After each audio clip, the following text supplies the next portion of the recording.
In this guide, I'm going to show you how you can buy and get more props here in Grow a Garden 2 on Roblox. Before we do get into this guide, make sure to like the video and subscribe to the channel with all notifications on. It really does help the channel and it lets us know that you want more content like this. We'd greatly appreciate it. And if at any point throughout this guide you did have any questions, just ask them down in the comment section below and we can help you out further. I'm going to be doing my best to reply to every single comment down there.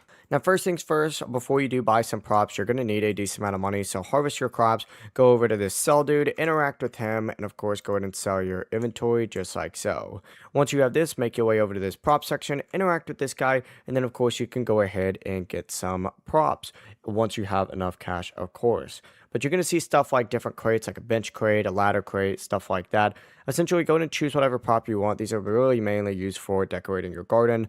But select it and then you open up that crate, and once you open up that crate, you'll have a chance to go ahead and get yourself something. But that's really the entire process. It really is as simple as that. If you guys had any questions, ask them down in the comment section below and we can help you out further. I'm going to be doing my best to reply to every single comment down there.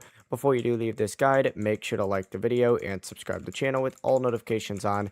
It really does help us out and it lets us know that you want more content like this. We'd greatly appreciate it. Have a great rest of your day though. Peace.